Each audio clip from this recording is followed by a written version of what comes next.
अपने बेडरूम में सोई हुई थी तो मुझे बकायदा शूज़ टैपिंग की आवाज़ सुनाई दी एक बार, जैसे छत से कोई नीचे उतर रहा है। टक टक टक। तो हमारे दादाजी थे, वो बताते थे कि वहाँ पे जब उन्होंने वो घर खरीदा था उससे पहले एक औरत वहाँ पे जल के मरी थी।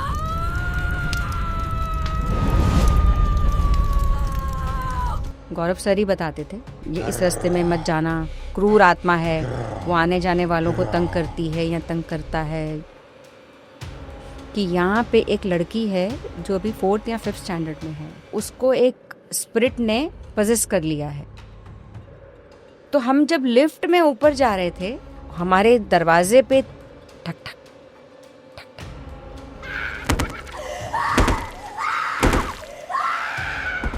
खुद स्वयं मैं ये मानती हूँ कि पूर्ण सत्य बॉडी जैसे ही गौरव ने छोड़ी, उनके साथ वो सत्य चला गया।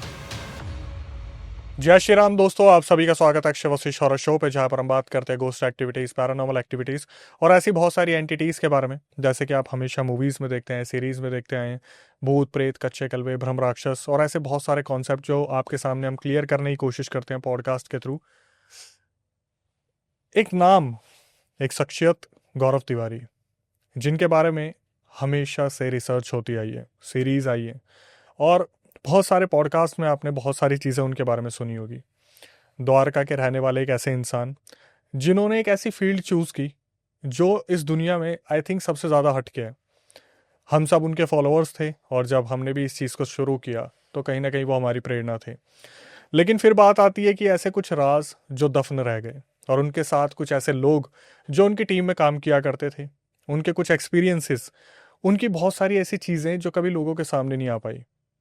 बहुत सारे पॉडकास्ट में टॉपिक कवर करने की कोशिश की गई है, बहुत सारी सीरीज में टॉपिक कवर करने की कोशिश की गई है, लेकिन आज हमारे साथ है एक पैरानॉर्मल इन्वेस्टिगेटर, एक टैरो रीडर, एक साइकिक हीलर और इसी के साथ एक साइकिक मीडियम जो इन सब चीज़ों को कहीं ना कहीं महसूस कर पाती थी, देख पाती थी और आज भी देख पाती है, महसूस कर पाती है।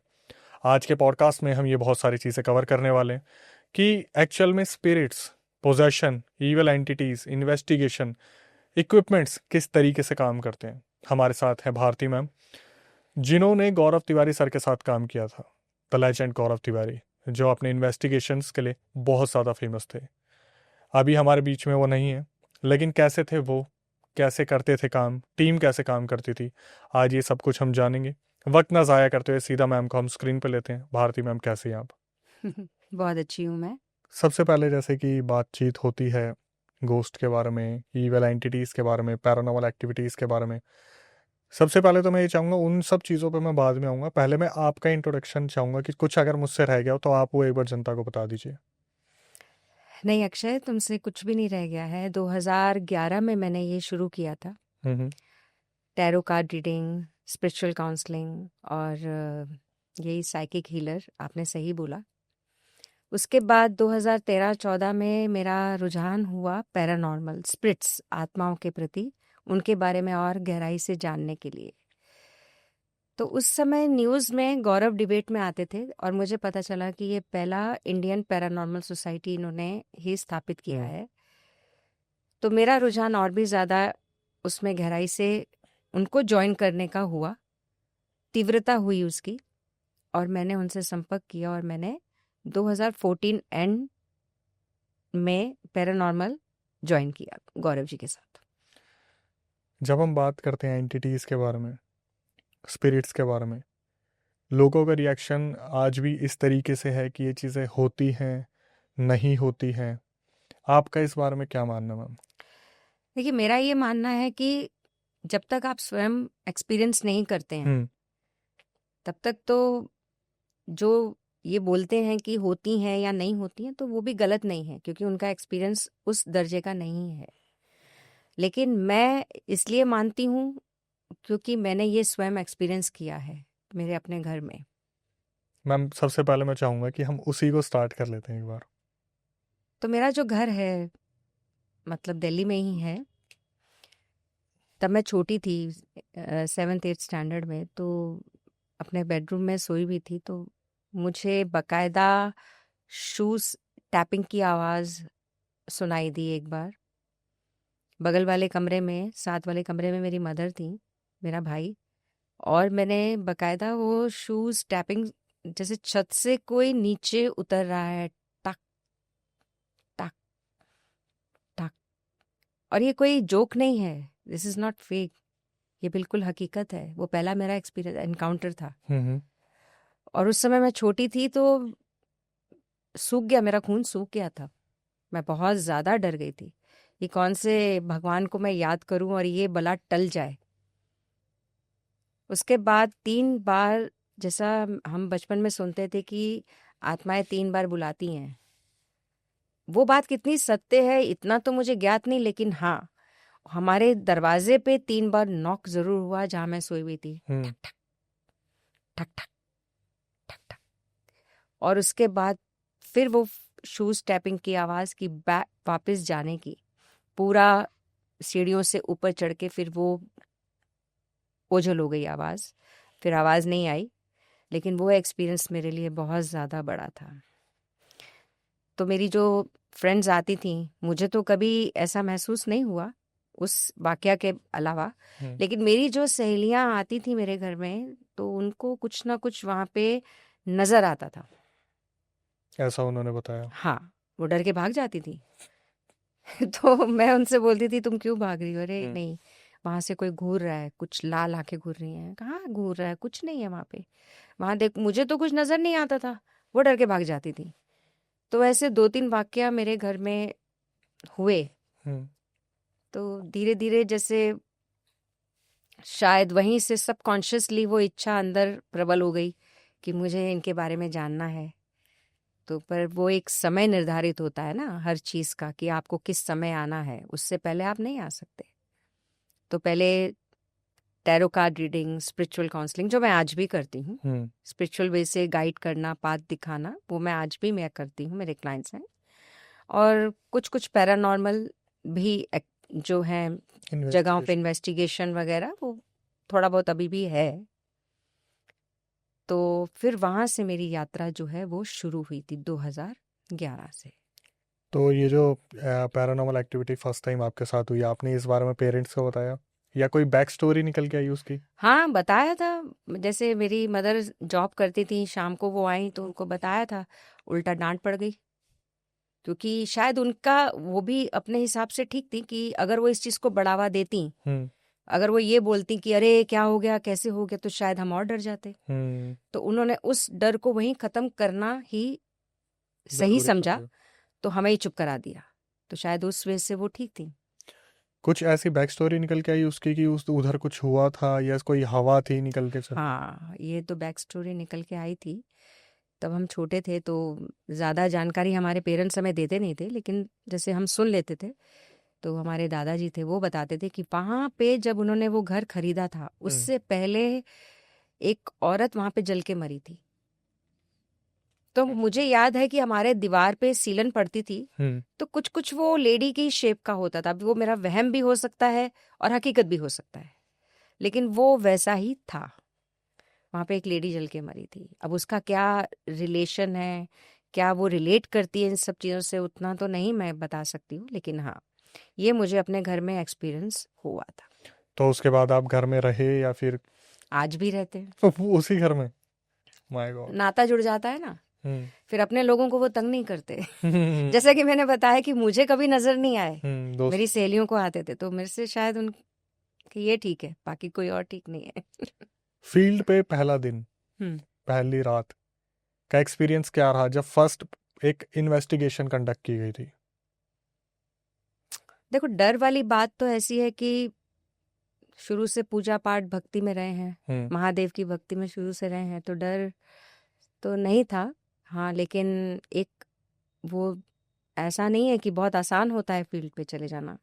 ज्वाइन तो कर लेते हैं, लेकिन इतना आसान होता नहीं है, चिलिंग एक्सपीरियंस होता है।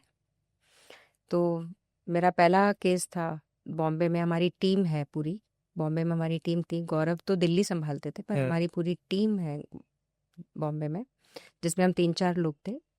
वो लोग भी बहुत बढ़िया इस फील्ड में कर रहे हैं अभी आजकल। तो कांदीवली में पहला हमारा केस था। वो केस पहला आया था कांदीवली की जगह है बॉम्बे में, कि वो एक छोटा सा 1 बेडरूम हॉल घर है, और वो केस आया था कि उनको वहाँ पे पायल की आवाज़ आती है। हम्म। और मतलब बहुत ही डरावना सिचुएशन हो जाती है वहाँ पे। तो उन लोगों ने वहाँ के जो लोग रहते थे, एक भाई बहन मदर थी, उन लोगों ने कांटेक्ट किया पैरानॉर्मल सोसाइटी दिल्ली में, जो मेन ऑफिस है। हम्म।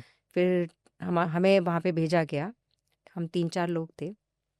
तो बहुत ज़्यादा चिलिंग था, और वाकई ही जब देखो ऐसा है कि मेरा जो मैंने इक्विपमेंट से कम किया है, गौरव भी ये जानते थे, और क्योंकि मेरा साइकिक जैसे मैंने बताया इंट्यूशन से, उस सेंसेस से मैंने ज़्यादा सेंस किया है, और वो बहुत चिलिंग होता है। अगर आप में ये एबिलिटीज़ हैं तो आपको इक्विपमेंट से पहले ही सेंस हो जाएगा कि ये जगह कुछ तो है। तो जब हम उस घर में गए, उस फ्लैट में गए, तो वो वाकई बहुत चिलिंग था। हम्म। वहाँ लग रहा था कि कुछ है। और ये इन्वेस्टिगेशंस हमेशा रात को 10 बजे के बाद ही होती है। तो हम लोगों ने 2-2 का ग्रुप बनाया था, और एक रूम में मैं थी, सिद्धार्थ जो हमारे टीम का मेंबर है वो, हम लोग थे, और मोशन जो हमारा इक्विपमेंट है, ईवीपी जो भी है, उस इक्विपमेंट से हम लोग वो कर रहे थे। मैं तो अपने साइकिक एबिलिटी से ही सब सेंस कर रही थी। थोड़ा सा डर भी था और विश्वास भी था। विश्वास शायद महादेव का, क्योंकि प्रोटेक्शन तो आपको इस फील्ड में लेनी ही होती है, बिना उसके आप नहीं जा सकते हैं। मैंने ये देखा है, कई लोग शौकिया तौर पे इन्वेस्टिगेशन स्टार्ट कर। करते हैं, ये बहुत ज़्यादा डेंजरस है। ऐसी शक्तियों से कभी भी आपको इनको मज़े मज़े में नहीं लेना है, ये हार्म भी करती हैं। तो उस समय तो जब हम उस रूम में थे, डार्क हो गया था रूम, एकदम अंधेरा, और सोचिए रात के 12 बजे थे, 12 साढ़े 12 बजे का समय था, और हम उनसे बात कि आप आइए हमसे बात करिए, हम आपको डराने नहीं आए हैं, हम आपका जानना चाहते हैं कि, क्योंकि अगर आप उस घर में वास कर रहे हैं तो कुछ कारण होगा, हम्म। और आपकी वजह से जो लोग जिंदा हैं, जो लोग अभी अलाइव हैं, वो तकलीफ में हैं। तो हमें बताइए कि वो कारण क्या है, आप क्यों हैं वहाँ पे। तो वो सब हम उनसे वार्तालाप कर रहे थे। तो उस समय जब रिकॉर्ड हो जाती है चीज़ें, तो उस समय नहीं पता चलता है, लेकिन बाद में जब वो पिक्चर निकाली गई कैमरा से, और जब हमने रिकॉर्डिंग सुनी, तो अपने पे मुझे बहुत ज़्यादा ये हुआ कि क्या मैं इन्वेस्टिगेशन में थी, मतलब मेरे सामने थी वो चीज़। My God. तो उस समय मतलब काफ़ी अपनी पीठ क्या थपथपानी है। लेकिन हाँ, एक बात तो होती है कि आप थे वहाँ पे, और पूरा एविडेंस था उस चीज़ के बारे में। गौरव ने काफ़ी बताया भी था उनके लिए भी ये, जबकि वो उसमें शामिल नहीं थे, लेकिन उनके लिए भी बहुत चिलिंग एक्सपीरियंस था कि मेरे जो इन्वेस्टिगेटर्स ने इतना अच्छा काम किया।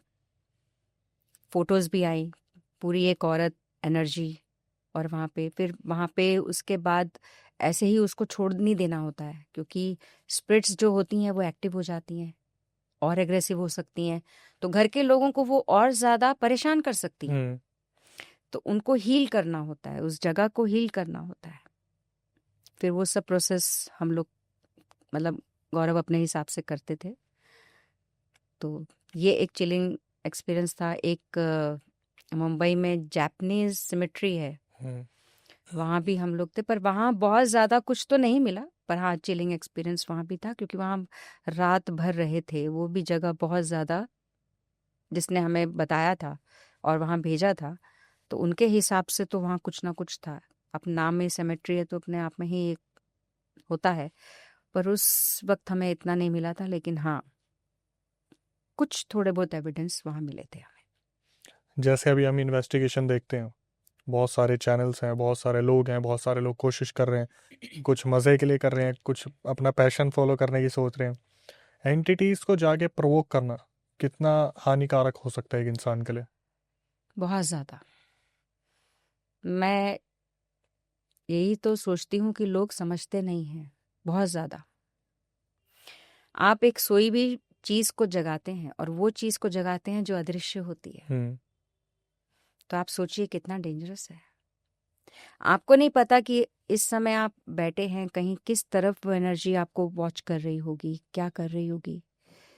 तो डेंजरस तो अपने आप में बहुत ज्यादा डेंजरस है।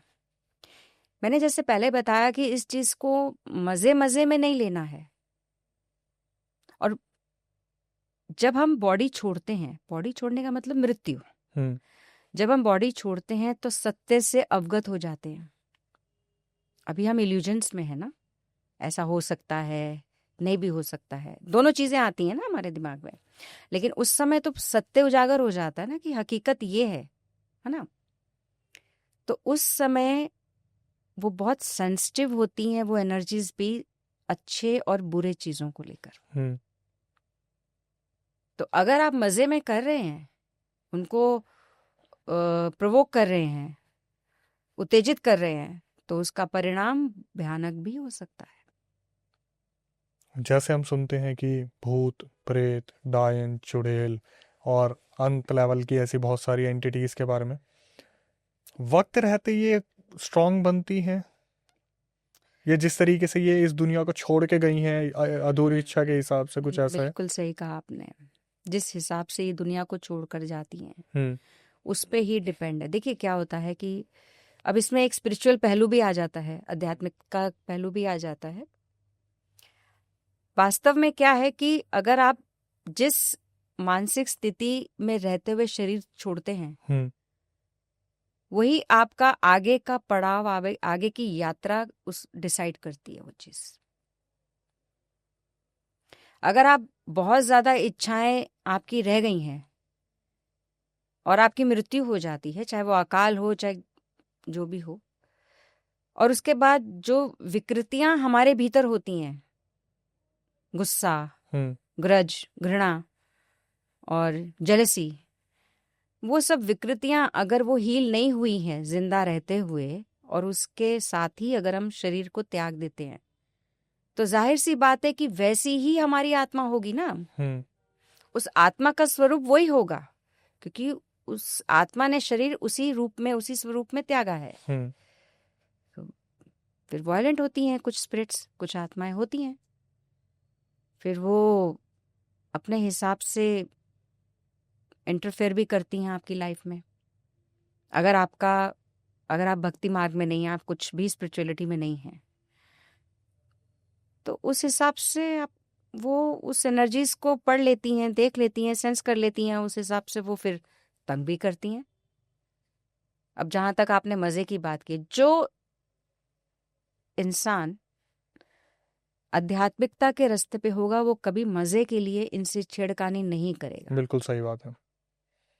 तो जाहिर सी बात है कि जो मजे के लिए कर रहा है वो स्वयं कौन से श्रेणी में होगा। और उनको तो ये सब चीजें, जैसा कि मैंने बताया, बॉडी छोड़ती सत्य से वास्ता पड़ जाता है, सत्य क्या है पता चल जाता है, फिर झूठ कुछ नहीं रहता है, फिर उस हिसाब से वो फिर आमना सामना होता है।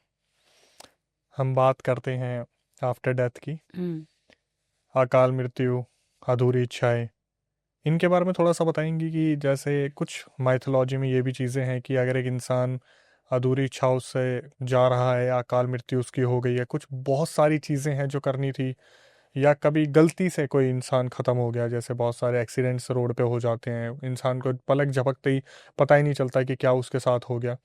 तो क्या वक्त रहते अगर आत्माओं से भी गलत काम होता है, तो क्या उनकी लाइफ जो 40 साल में ख़त्म होने वाली थी, कि आप 80 के थे, 40 में ख़त्म हो गए, 40 साल आपके रह गए हैं, तो अगर कुछ गलत काम उस टाइम पे भी ड्यूरेशन में हो जाए, तो क्या उनकी भी एज बढ़ जाती है कि 40 से अब 140 हो गए हैं, कि आप तड़पोगे यहाँ पे? वैसे तो हमारे पुराणों में, हमारे संस्कृति में अकाल मृत्यु को ठीक तो बिल्कुल भी नहीं बताया, नहीं बताया। तो ये तड़पना तो होता ही है। तो प्रेत योनि, मृत्यु के बाद तो प्रेत योनि, प्रेत योनि से फिर आप आगे बढ़ते हो, वो भी अगर आपने उस दायरे का उस हिसाब से पुण्य किया हो तो। अब देखो इतने विस्तार से तो अब मैं यहाँ पे कुछ बताऊं, पर जितना मुझे सत्य पता है मैं उतना ही बताना चाहूंगी। हम्म। तो जहाँ तक मेरी विजडम कहती है, जहाँ तक मेरी विजडम नॉलेज कहती है, जब आप छोड़ते हो तो कोई भी ज्यादा जो परसेंटेज ये है कि जाना कोई चाहता नहीं है धरती से। बिल्कुल। अपनों का मोह, वस्तुओं का मोह, जगह का मोह, ठीक है। तो वो तड़पन तो वो रहती है कि जब आप धरती में रह के इस धरती से ही मोह कर रहे हो और जा नहीं रहे हो, तो इसका मतलब भीतर तड़प तो है ही है ना, बहुत ज्यादा। और अकाल मृत्यु तो मतलब ये है कि वो कितने मोह पाले हुए होगा वो जो भी मनुष्य है। भगवान ना करे किसी की अकाल मृत्यु हो, लेकिन अब पता नहीं है ना आगे क्या होने वाला है। अब सोचो वो कितने मोह उसके अंदर होंगे, अपनों को लेके, चीजों को लेके, कितनी इच्छाएं होंगी। और क्या हर विकृति उसने हील कर ली होगी? किसी को माफ करना, दया करना, करुणा करना, ऐसा तो संभव नहीं है ना। बिल्कुल भी नहीं।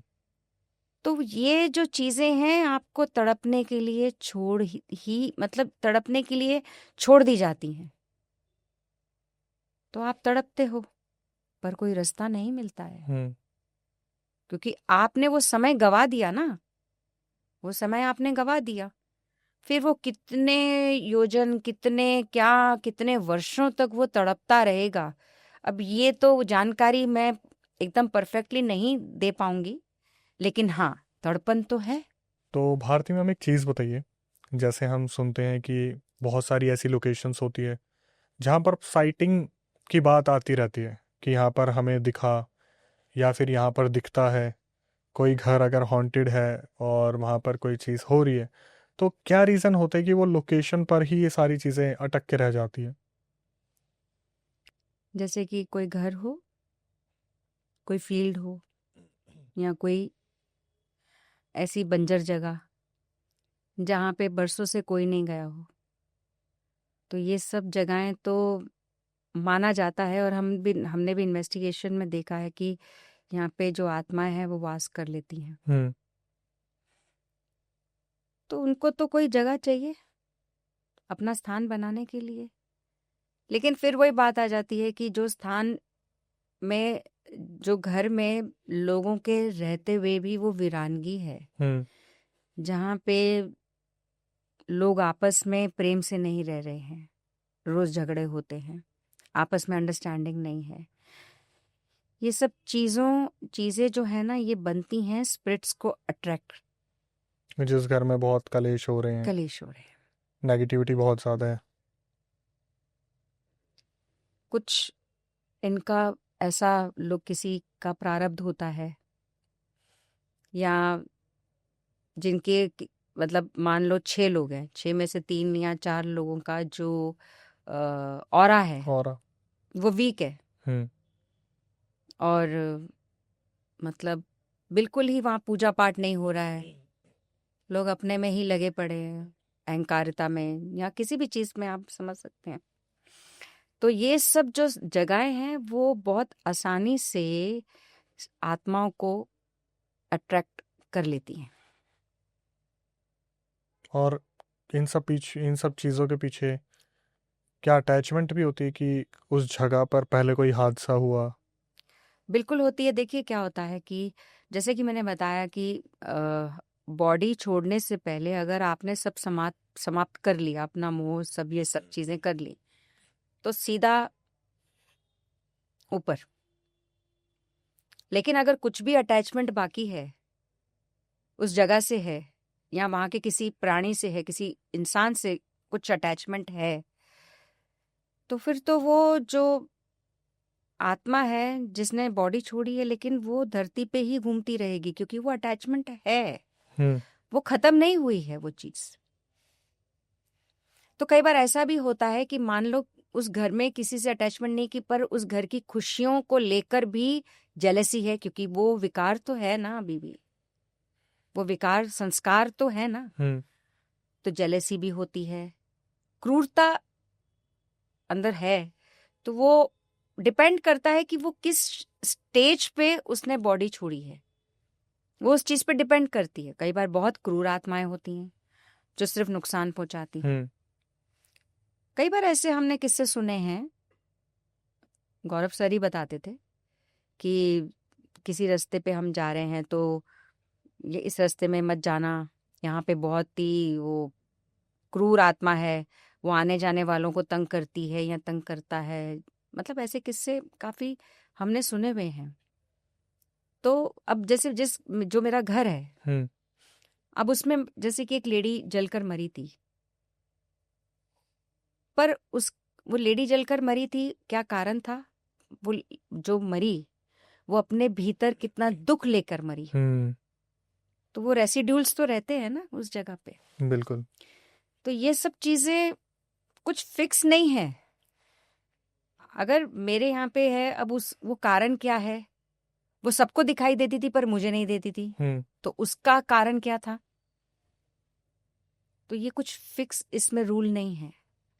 कई बार उस जगह से अटैचमेंट होती है, कई बार उस जगह के रहने वाले लोगों से अटैचमेंट होती है, कई बार इतनी क्रूरता होती है कि बस तंग करना है। तो कुछ भी फिक्स नहीं है। ऐसा मेरा अनुभव है इतने सालों का, ये मेरा अनुभव है। बाकी तो हर एक का अपना अपना सत्य होता है, पर ये मेरा अनुभव है। इन्वेस्टिगेशन के दौरान कैसे पता चलता है कि ये स्पिरिट बहुत ज़्यादा एग्रेसिव है? क्या कोई साइंस मिलते हैं ऐसे वहाँ पे? देखो क्या है कि मान लो 4-5 इन्वेस्टिगेटर्स गए हैं, हम्म। लेकिन एक बड़ी मजे की बात यह है कि सब इन्वेस्टिगेटर्स के सामने एनर्जीज भी खुलकर नहीं आती हैं। बिल्कुल।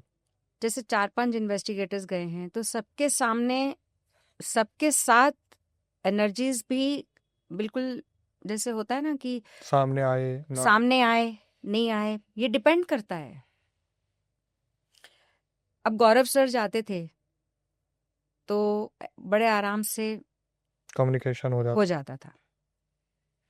तो एनर्जीज भी को भी जैसे हर चीज हम गजेट्स के द्वारा ही नहीं कर सकते। देखो साइंटिफिकली ठीक है, ये आपको दूसरों को प्रूफ देने के लिए हमें साइंटिफिकली करना पड़ता है, लेकिन जो आप साइकिक और इंट्यूटिव अपने उस सेंसेस से जो करते हैं, उन चीजों से जो है आत्माएं, स्पिरिट्स ज्यादा अट्रैक्ट होती हैं। हम्म। उनको एक लगता है कि इनसे कम्युनिकेशन करना हमारे लिए बहुत सरल है। फिर हम उनसे पूछ सकते हैं कि क्या कारण है कि आप अभी भी यहाँ पे हैं, यहाँ इस घर में हैं। तो सबके साथ वो कंफर्टेबल नहीं होती हैं। 4-5 में से एक के साथ होंगी या 2 के साथ होंगी। तो ये भी बहुत महत्वपूर्ण बात है। उनको समझ में आता है कि ये चीज, ये जो है हमारी बातों को समझ सकता है, हमारे फीलिंग्स को। बातें तो खैर ऐसे चिटचैट नहीं होती है, हमारे फीलिंग्स को समझ सकता है, इमोशंस। इमोशंस को समझ सकता है या समझ सकती है। तो ये बात है। और जो साइंस की हम बात करते हैं कि ऐसे कौन से साइन होते हैं जहाँ पर पता चलता है यार अग्रेसिव स्पिरिट है, इसको हमें अभी के अभी छोड़ देना चाहिए यहीं पे? बिल्कुल पता चलता है, वहाँ का वातावरण चेंज हो जाएगा। हम्म। अब देखिए, आप कहीं कहीं जगह पे आप जाते हैं, बड़ा अच्छा लगता है, पीसफुल लगता है, रिलैक्सिंग हो जाती है, रिलैक्सिंग हो जाते हैं आप। मूड चीयर अप हो जाता है काफ़ी। बिल्कुल। अच्छा, एक चीज मैं आपको बताऊं कि खाली कुछ जगहों पे ही स्पिरिट्स, आत्माएं होती हैं, ऐसा नहीं है। कि हर जगह हो। ये हमारे आसपास होती ही होती हैं। ओह अच्छा। हाँ, एनर्जीज देखो कुछ जगहों का हमें पता चल जाता है, पर इसका मतलब ये नहीं है कि हमारे आसपास होती नहीं है, हम्म। होती हैं। तो आप किसी के घर पे जाएं तो क्या वहां पे आप क्या सोचते हैं, एनर्जीज नहीं होती होंगी? हम्म। कुछ तो डिवाइन या कुछ कैसी भी एनर्जीज तो होती हैं। घर का वातावरण किस चीज से परिवर्तित होता है? यहाँ तो उस घर में रहने वाला जो शख्स है वो बहुत ज्यादा डिवाइन हो, पूजा पाठ करता हो, उसके बहुत गुणी हो, हम्म। तो एक उससे वाइब्रेशंस होते हैं कुछ। जैसे हम कहते हैं, अब आपने कितने लोगों से सुना होगा, "अरे, हमारी दादी तो बहुत स्पिरिचुअल थी, वो बहुत शांत थी।" तो आप देखेंगे कि अब आप ऐसे घर में जाएंगे तो आपको बड़ा शांति से अनुभव होती है। तो फिर वो भी क्या है? एनर्जी तो है ना, क्योंकि दादी तो चली गई हैं पर उनकी छाप है, उनके रेसिड्यूल्स हैं। तो ऐसे ही वायलेंट और जो क्रूर होते हैं वो, उनको अपनी ताकत दिखानी है ना। अब ताकत कैसे दिखाएंगे? उनको पता है कि अब हम कुछ भी कर सकते हैं, तो हम डरा भी सकते हैं, तो वो डराने की चेष्टा बिल्कुल करती हैं। कई बार तो ऐसा भी देखने में आया है कि स्क्रैचेस हमारे पे, हम्म। मार्क्स दिखते हैं, ये कहाँ से आए? बाद में पता चलता है ये कहाँ से आए, अरे ये तो था नहीं।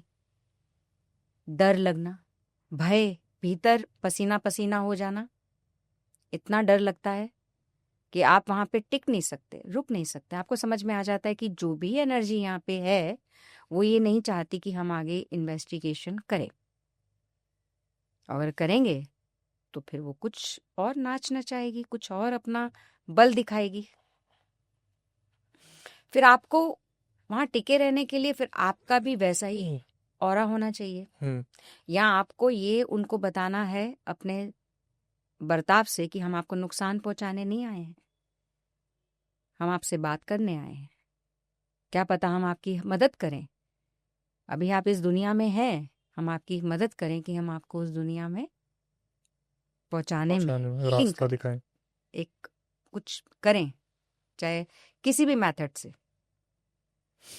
कभी ऐसा लगा कि ये इन्वेस्टिगेशन काफ़ी आगे बढ़ चुकी है और दिक्कत हो सकती है? कोई ऐसी इन्वेस्टिगेशन कभी आई हो? देखिए, मेरे जितना मैंने इन्वेस्टिगेशन किया है, मुझे, हाँ, एक इन्वेस्टिगेशन मुझे याद आ रही है, बॉम्बे की थी।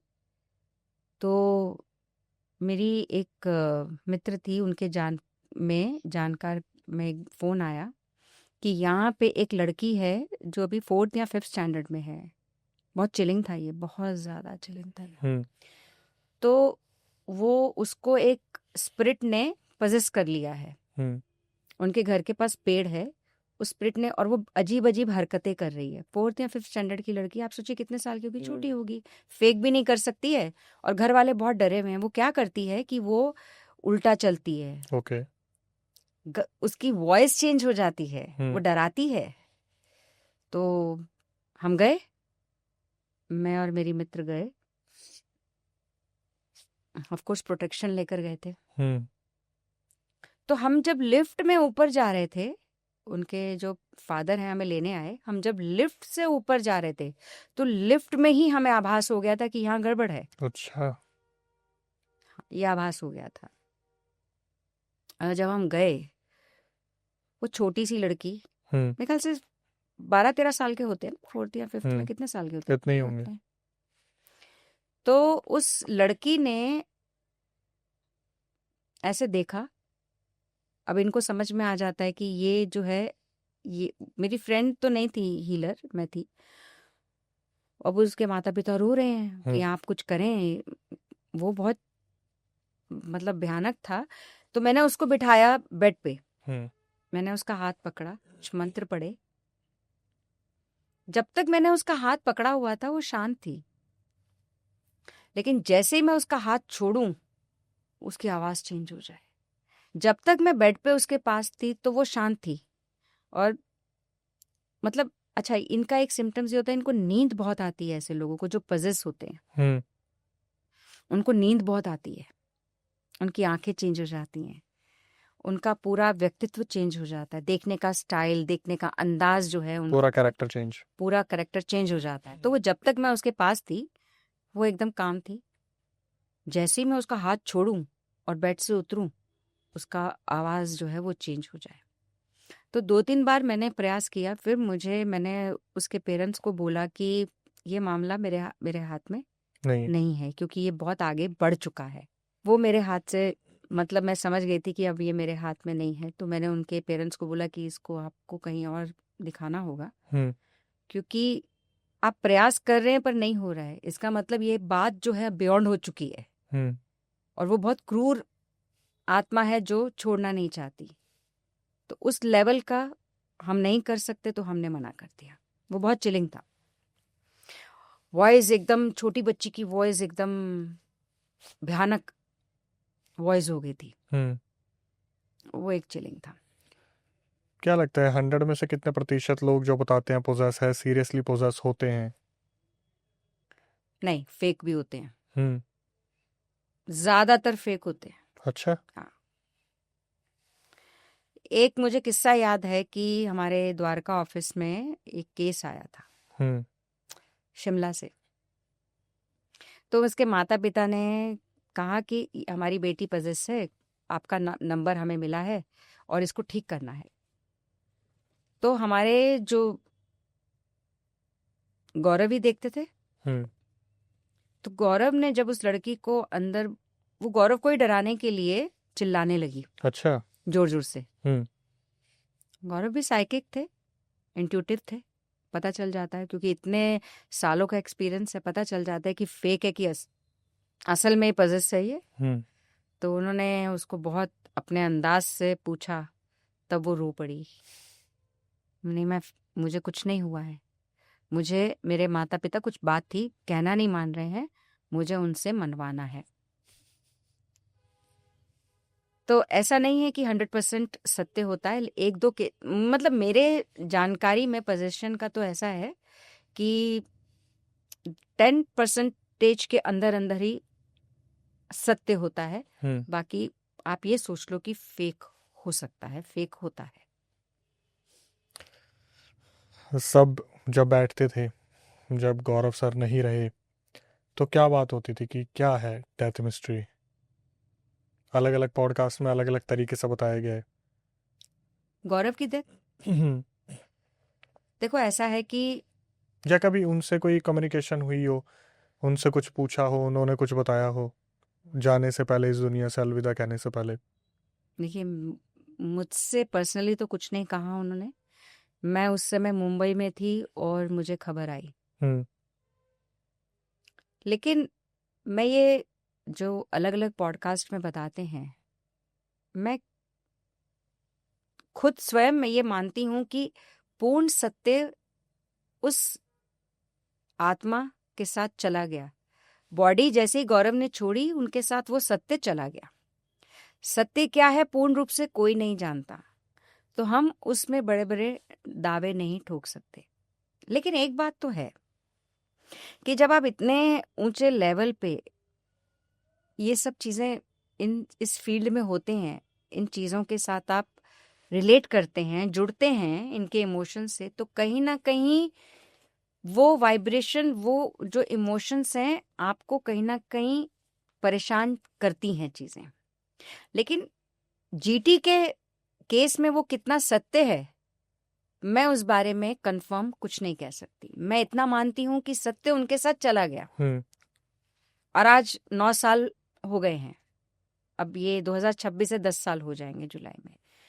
उस सत्य को हम अपने अपने अंदाज में बताएं तो वो ठीक नहीं है। तो कोई कुछ भी कयास लगाए, कोई कुछ भी सोचे, वो मिस्ट्री चली गई। कभी सर ने ऐसा कुछ हाईलाइट किया हो कि कोई स्पिरिट उनके पीछे है, या फिर कभी कोई ऐसी स्टेटमेंट? देखो, स्पिरिट्स उनके पीछे होना, क्योंकि वो इस फील्ड में थे और बहुत गहराई से थे, लाजमी है।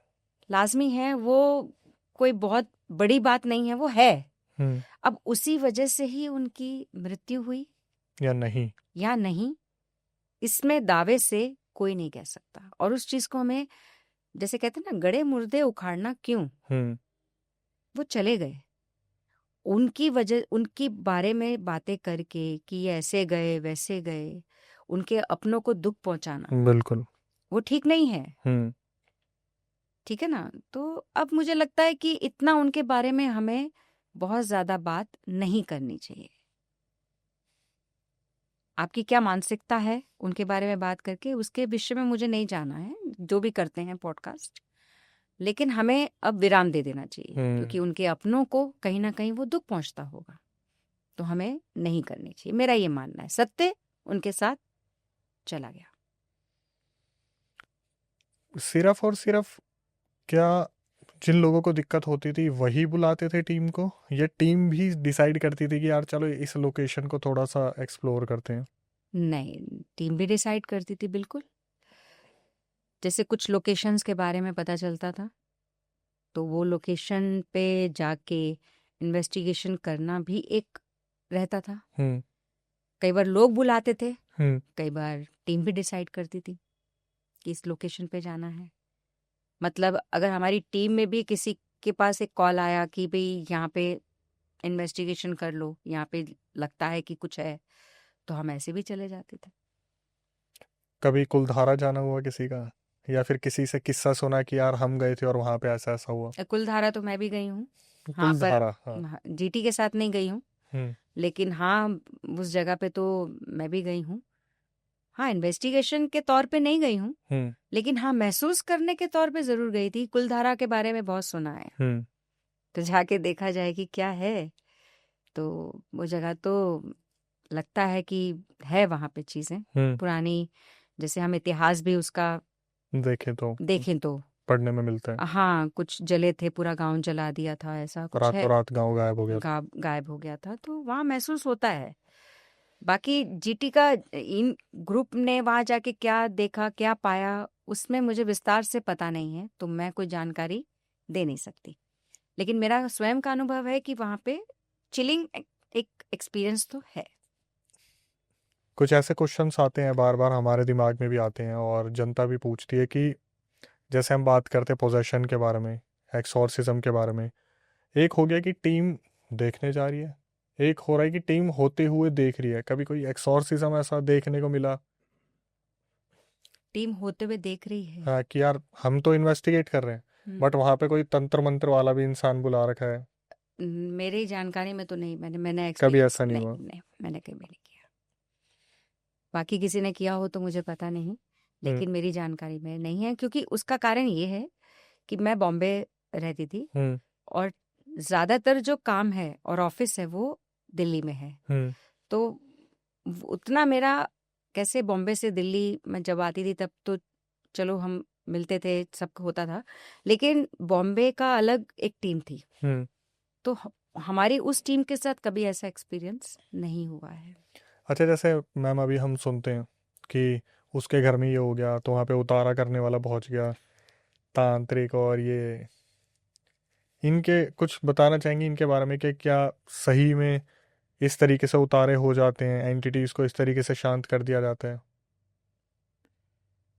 देखो क्या है, आजकल मैं एकदम उस लैंग्वेज में बोलूं तो धांधलेबाजी बहुत है। हम्म हम्म लोगों को अपनी कमाई दिखती है। हम्म आजकल तो मैं देखती हूँ कि ये जब से सोशल मीडिया बहुत ज़्यादा एक्टिव। चलने लगा, एक्टिव हो गया है, और यूट्यूब में तो आए दिन हर दूसरा बंदा तांत्रिक है। हम्म हर दूसरे बंदे के पास काल भैरव की शक्तियां हैं, तो माँ काली की शक्तियां हैं। हम्म तो अभी क्या है ना कि देखो, ऐसा है कि जनता का कसूर नहीं है, हम्म लोगों का कसूर, इसलिए क्योंकि लोग इस जब ये बातें होती है ना, तो लोगों में एक भय भी हो जाता है। हम्म डर, डर अपने आप में बहुत बड़ी शक्ति है। अगर मैं आज तुमको ये बता दूं कि अक्षय, तुम्हें देख के लग रहा है कि कुछ तो प्रॉब्लम है और तुम्हें जल्दी से जल्दी करना चाहिए, पर तुम कहीं ना कहीं देखो क्या होता है, तुम कितने भी बलवान हो जाओ, जहन में तो आ ही जाते हैं। आ ही जाएगा, एक डर तो बैठ जाएगा ना। हम्म अब ऐसे ही चीजें भुनाते हैं पैसा कमाने के लिए, हम्म ठीक है, तो इसमें इतना सत्य नहीं है कि हाँ उतारा कर दिया, ये कर दिया और उतर गया, ऐसा नहीं है। आजकल ज्यादा से ज्यादा लोग इस चीज को भुना के पैसा कमाने की ओर बढ़ रहे हैं, हम्म और ये इसमें सबसे बड़ा योगदान यूट्यूब का है। सत्य है ये, हम्म जैसे सोशल मीडिया का योगदान है ना इसमें बहुत बड़ा। हर दूसरा बंदा हीलर है ना आजकल, तो हर एक को हीलिंग आती है। हाँ, ये तो है। क्या इतना आसान है? इतना आसान भी नहीं है। सब जीसस क्राइस्ट हो गए हैं, हम्म छुओ तो जख्म गायब, बुखार गायब। हम्म पर ये इतना आसान मजाक समझ लिया है ना, तो इसीलिए इन सब चीजों के बारे में ज्यादा बात करना भी बेमानी है। हम्म पर ऐसा भी नहीं है कि होता नहीं है, होता है, लेकिन इस फेकिज्म में जो असल है वो गायब हो जाता है, और जो असल होगा वो प्रोपोगेंडा नहीं करेगा। हम्म बात ये भी है, वो हिडन रहेगा, क्योंकि ये शक्तियों के बारे में आपको हिडन रहना होता है। पावर चली जाती है। आप हिडन रहेंगे तो आप और ज़्यादा उस चीज़ को लोगों की भलाई में आप इस्तेमाल कर सकते हैं, आप कर सकते हैं लोगों की भलाई। जो अगर बहुत ज़्यादा अपने बारे में ये कर दिया वो कर दिया, इसका मतलब कहीं ना कहीं कुछ गड़बड़ तो है। एक और क्वेश्चन है इसी के साथ, जैसे आप टैरो करते हैं, हम्म हीलिंग करते हैं, तो बहुत सारे ऐसे लोग भी आते होंगे जिनको आप बताते होंगे कि ये सही गलत उनके फ़र्क के बारे में, कि ये आपने जो सोचा है ऐसा नहीं है। हम्म। कोई ऐसा केस आया है जो आपको लगे कि यार कि देखो कितना हाइप क्रिएट कर दिया छोटी सी चीज़ को? अरे लोग तो हाइप ही क्रिएट करते हैं ना, छोटी सी चीज बड़ी लगती है। देखो क्या होता है कि जैसे जैसे आप उम्र के साथ साथ एक्सपीरियंस गेन करते हैं हम्म। तो वैसे वैसे आपको चीजें छोटी लगने लग जाती हैं। अगर आपको छोटी सी चीज बड़ी लग रही है, इसका मतलब अभी एक्सपीरियंस गेन नहीं किया है। हम्म। तो मैं उस हिसाब से अपने क्लाइंट्स को जज नहीं करती हूँ, हम्म। क्योंकि वो किस मनोस्थिति में है हम्म। वो वैसे ही तो परेशान है वैसे। परेशान होगा, बात करेगा ना। हम्म। तो उस समय खाली टैरो से ही आप उनको सेटिस्फाई नहीं कर सकते, या उनको खाली आपने टैरो बता दिया। फिर वो वहीं पे जो आती है सेकंड चीज, स्पिरिचुअल काउंसलिंग। हम्म। फिर उसके द्वारा आप उनको मार्गदर्शक बता सकते हैं, करना या नहीं करना ये उनके ऊपर है। बलपूर्वक भी आप नहीं बता सकते हैं कि हम ही सही हैं, आपको ऐसा करना है। नहीं, आप उनको बता सकते हैं मिनिमम वर्ड से कि ये है, आप करेंगे तो ये आपको ऐसा मिलेगा, अगर आप इस रास्ते जाएंगे तो हो सकता है। फिर अब उसमें भी हम कंफर्म नहीं कह सकते कि इस रास्ते जाएंगे तो गड़बड़ी होगा, क्योंकि यानी कि हम अपने आप को भगवान मान रहे हैं कि भाई हमने बोल दिया, वो भी नहीं कर सकते। दोनों चीजों का हम बैलेंस करके बताएंगे, करना या नहीं करना वो उनके हाथ में होता है। इंडिया में कोई ऐसी लोकेशन जो आपको लगे कि कुलधारा को छोड़ के, कि जहाँ पर आपने महसूस किया हो कि यार ये लोकेशन भी थोड़ी सी है जो एक्टिव है अभी? हाँ, मेरा घर ही है, मैंने एक बता एक दिया। तो वो हो गई। वो तो सबसे प्राइम लोकेशन है। बॉम्बे का मुकेश मिल सुना है? अरे। बहुत वहाँ पे तो काफी मैंने आर्टिस्ट जो वहाँ पे शूटिंग के लिए भी गए हैं उनके भी एक्सपीरियंसेस मैंने सुने हैं हम्म। कि काफी ज्यादा है। बाकी देखो बहुत बड़े बड़े लोकेशंस पे तो मैं नहीं गई हूँ। हाँ, कुलधारा का जैसे मैंने बताया कि मैं इन्वेस्टिगेशन के वैसे तो नहीं गई थी, पर एक किस्म से इन्वेस्टिगेशन सेंस से ही गई थी, हम्म। और वहाँ मुझे एक्सपीरियंस हुआ था एक्चुअली। लेकिन ऐसा मुझे एक्सपीरियंस नहीं हुआ है कि जहाँ पे कोई वायलेंट या क्रूर स्पिरिट्स हो, एनर्जी हो, और मेरे पे उसने आघात किया हो। हम्म। ऐसा मुझे एक्सपीरियंस अभी तक तो नहीं हुआ है। जैसे इन्वेस्टिगेशन की बात करते हैं, तो इन्वेस्टिगेशन का मतलब हो गया कि हम वहाँ पे जा रहे हैं, कोशिश कर रहे हैं। एक तो इन्वेस्टिगेशन का वर्ड मुझे लग रहा है कि लोगों ने समझ ही गलत लिया है कि वहाँ पे जाके इन्वेस्टिगेट हो रहा है, पंचनामा तैयार हो रहा है। इन्वेस्टिगेशन का मतलब कम्युनिकेशन। उसका थोड़ा सा एक वर्ड को हाईलाइट करेंगी मैम? अभी सीबीआई बिठा रहे हैं, इन्वेस्टिगेशन का मतलब है कि भूत प्रेतों के लिए सीबीआई इन्वेस्टिगेट कर रहे हैं उनके बारे में। तो इन्वेस्टिगेशन का मतलब ये है कि देखो, इन्वेस्टिगेशन में इसलिए बोला जाता है कि सरल भाषा में लोगों को समझ आता है। हम्म। वरना आप क्या इन्वेस्टिगेट करने जाएंगे? आप एनर्जीज को क्या इन्वेस्टिगेट करेंगे? आपको, आप कितना भी, अगर आप वहां पे होगी भी और वो एनर्जी नहीं चाहेगी तो वो आपको कोई साइन देगी ही नहीं। सही बात है। आप क्या इन्वेस्टिगेट करेंगे? तो एक सरल भाषा में हम समझाने के लिए एक शब्द लिख दिया गया, पैरानॉर्मल इन्वेस्टिगेटर्स, हम्म। ऐसा बोल दिया जाता है। वरना आप, क्या हम इन्वेस्टिगेट कर सकते हैं? क्या इन्वेस्टिगेट करेंगे हम वहां पे? हो सकता है हम कभी खाली हाथ भी लौट आए। ये मेरा अगला क्वेश्चन था। वो तो फिर मर्जी है भाई, अगर आप उनको पसंद नहीं आए। देखिए, मैंने बोला ना, जैसे मैंने स्टार्टिंग में ही बोला था कि 5 गए हैं, पांचों को जरूरी नहीं है कि वो सेंसेस आए। हम्म। अच्छा, कई बार ऐसा भी हो सकता है कि 5 गए हैं, एक की वजह से वो सामने ही ना आए, कि भैया इसको पहले बाहर करो फिर मैं बताती हूँ, आती हूँ। ऐसा भी होता है। और कभी कभी एक के वाइब्रेशंस इतने उनको वो लगते हैं कि उनके साथ बड़ा सरल हो जाते हैं, सहज भाव से वार्तालाप करते हैं। ऐसा भी होता है। तो ये तो उनकी इच्छा पे निर्भर है कि आप कितना भी वो पूछ ले इक्विपमेंट से या वैसे, ये तो उनकी इच्छा पे निर्भर है कि वो करना चाहते हैं आपके साथ कोऑपरेशन या नहीं करना चाहते हैं कोऑपरेट। ऐसा है। तो एक वो भी वक्त था जब हमने सुना कुछ चोटी काटने वाली चुड़ैल, प्याज मांगने वाली चुड़ैल। आपने सुना है इस बारे में, या कभी टीम तक खबर पहुंची हो कि भाई अब तो इन्वेस्टिगेशन करने की जरूरत नहीं है, लोग खुद ही घर तक आ रहे चल के? नहीं, ये पता है, ये सब अफवाहों का सब असर होता है। हम्म। ये कुछ उस जगह के कुछ जो शैतान लोग होते हैं, शैतान जो कुछ मज़े के लिए फैला देते हैं। तो हमने तो कभी सुना, और ऐसा अगर हमारे पास आए भी तो हम इन्वेस्टिगेशन के लिए कभी नहीं जाएंगे। हम्म। ये चीज़ें ये चीज़ें तो अब इसको रूमर ही समझ लीजिए ना, हम्म। अफवाह होती है मज़े के लिए।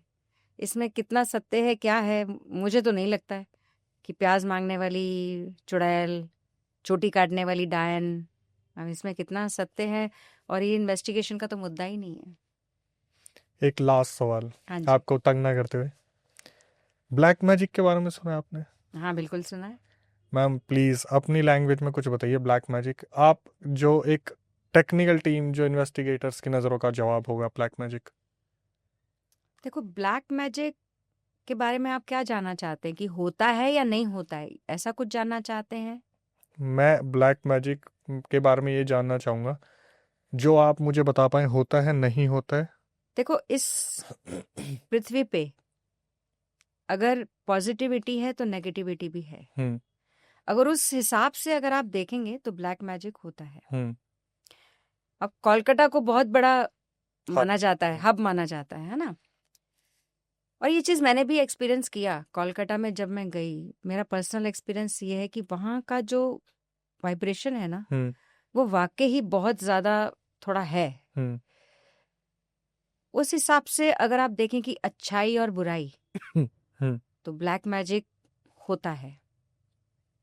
अब उसका वो उसके लिए भी एक ये कह सकते हैं कि वो भी सहज और सरल नहीं है, हम्म। जिसको लोग सहज और सरल मान लेते हैं और किसी को भी कांटेक्ट करके सोच लें कि ये हमारा काम ब्लैक मैजिक से करवा देगा, या तो वो भी एक सरल चीज नहीं है, बहुत रेयर है।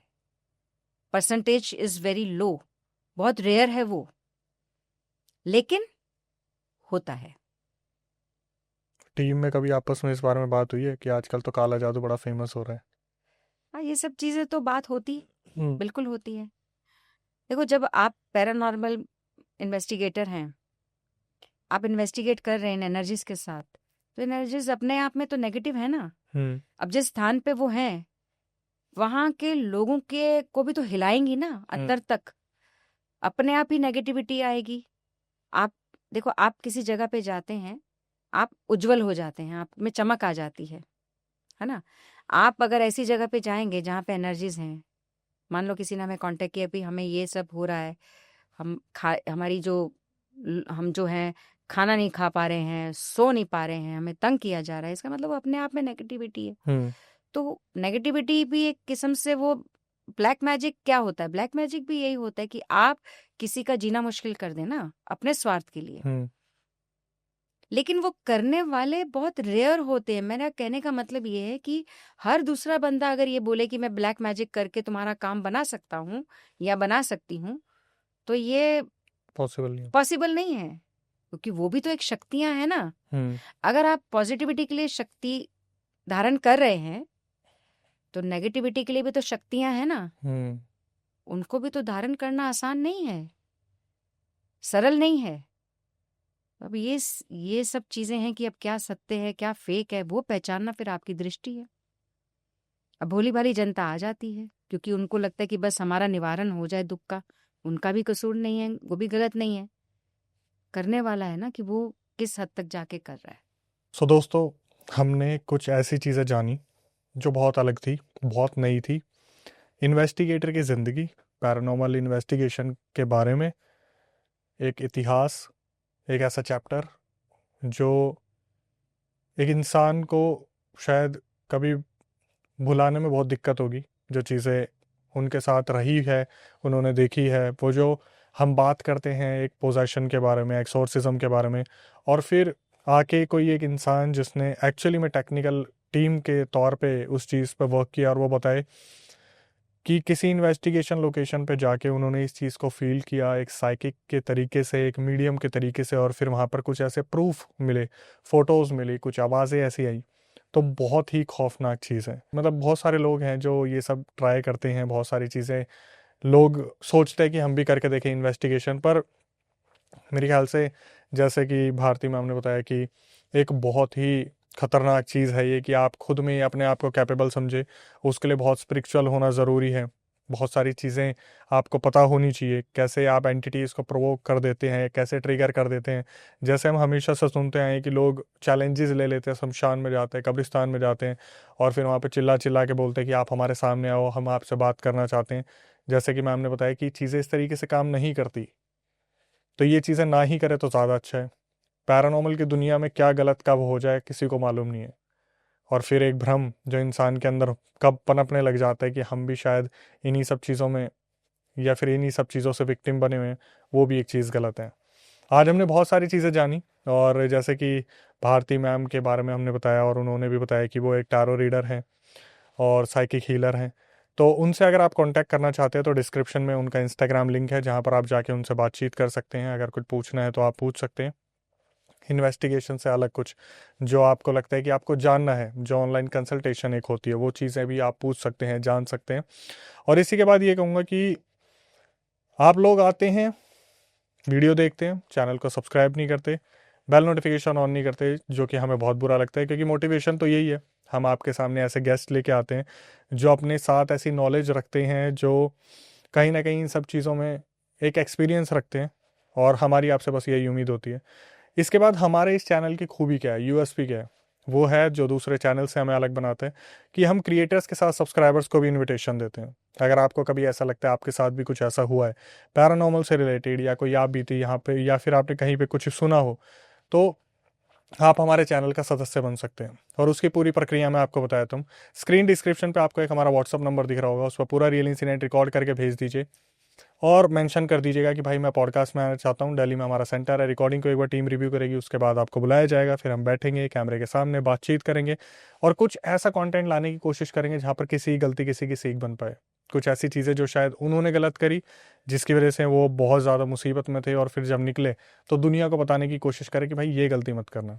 इसके बाद कभी आपके साथ कोई पैरानॉर्मल इंसिडेंट हुआ हो, आप उसे रिकॉर्ड करके भेज सकते हैं। चाहते हैं मेरी आवाज़ में मैं नैरेट करूं, तो प्रक्रिया सेम है, स्क्रीन डिस्क्रिप्शन पर नंबर है, उसी तरीके से रिकॉर्ड करके भेज दीजिए और मेंशन कर दीजिएगा कि अक्षय भाई नैरेट कर दीजिए, मैं नैरेट करूँगा। स्पॉटिफाई पे हम ट्रेंडिंग में हैं, और ये सब आप ही का प्यार है, इसी तरीके से प्यार देते रहिए। इंस्टाग्राम यूट्यूब को इसी तरीके से प्यार देते रहिए। फेसबुक वेरिफिकेशन टिक हमें मिला हुआ है, डिस्क्रिप्शन में लिंक है, किसी और पेज को फॉलो मत कीजिएगा। इसके बाद यही कहूँगा, जितना ज़्यादा हो सके कंटेंट को सुनिए, कंज्यूम कीजिए, पर नेगेटिविटी को थोड़ा सा दूर रखें। स्पॉटिफाई पे आप हमारा चलते फिरते कंटेंट सुन सकते हैं, लेकिन एक्सक्लूसिव कंटेंट आपको यूट्यूब पे ही देखने को मिलेगा।